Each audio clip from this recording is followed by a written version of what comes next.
জিহ্বা দিয়া কথা বলা এক একটু চিন্তা কর। এই জেহেনের ভিতরে আমার পুরো বডি যদি তুমি এক একটা ভিন্ন করে দেখো, 2 ঘন্টা বয়ান আমার ভেতরে কোথাও কথাগুলো জমা নাই।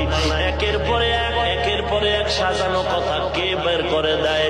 ওরে বান্দা, একটা মেশিন চলে 2 ঘন্টা চলার পরে ফ্যানের বাতাস দিয়া ঠান্ডা করো, মাইক গরম হয়, মাউথ গরম হয়ে যায়। ওরে তুমি 30 বছর 40 বছর 60-70 বছর জিহ্বা নামের মেশিনটা দিয়া নাড়ায় নাড়ায় কত কোটি কোটি কথা তুমি সাপ্লাই দিলা। একবারও চিন্তা করেছো এই কথাগুলো কোন মেশিনের দ্বারা তৈরি হয়? যদি একবার তালাশ করতি, খুঁজে পাইতি, কেউ না, তিনি আমার আল্লাহ।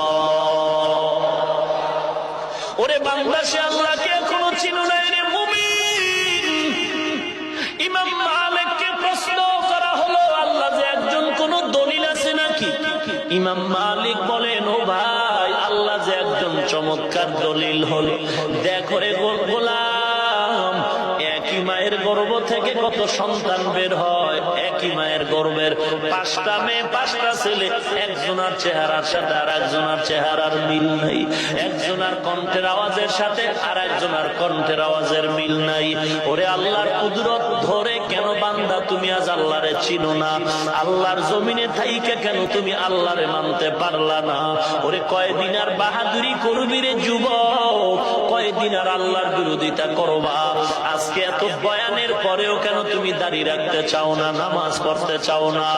আমার দলে আসো বলি নাই, আমার টুপি মাথায় দাও বলি নাই, তুমি যে কোনো টুপি মাথায় দাও, চাই তুমি নবীর আদর্শওয়ালা হও।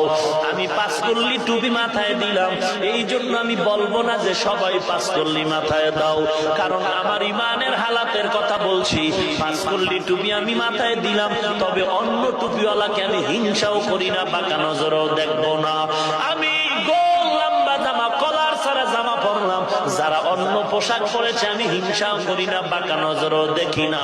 আমি কওমি মাদ্রাসায় পড়েছি, হাটহাজারী থেকে শুরু করে মেখল পটিয়া মাদ্রাসা, উজানি মাদ্রাসা, এরকম হাজার হাজার মাদ্রাসা, কওমি মাদ্রাসা, যেই মাদ্রাসায় 40 বছরের ইতিহাস বাঙালি প্রমাণ করেছে, যেখানে লেখাপড়ার দ্বারা কোনো সার্টিফিকেট নাই, কোনো চাকরি নাই।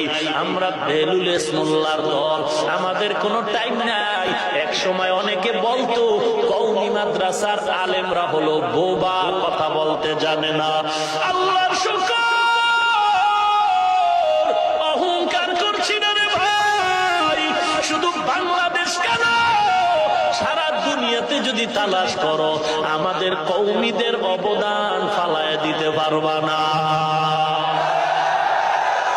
ওরে নবীর উম্মতের দল, আমরা কোটি টাকার ব্যবসাও করি না রে ভাই, সরকারি চাকরিও করি না, কোন রকম জীবন যাপন করি, কিন্তু অন্য মাদ্রাসাওয়ালা, স্কুল কলেজ ভার্সিটির বিরুদ্ধে কখনো কথা বলি না। আমার বয়ানটা তুমি ইন্টারনেটে ঢুকে সার্চ করো, একটা বয়ান শুনে আমাকে বলো কোন বয়ানে আমি গালাগালি করেছি। আল্লাহ মাফ করে দিন, আমার ভুল হতে পারে, এটা স্বাভাবিক, তোমারও ভুল হতে পারে। ভুল যদি পাও, ইমানের মহব্বতে আমারে ধরায় দাও, আমি তওবা করে নিব। পিছনে পিছনে বইলা মুনাফিকের খাতায় নামটা লেখাইও না।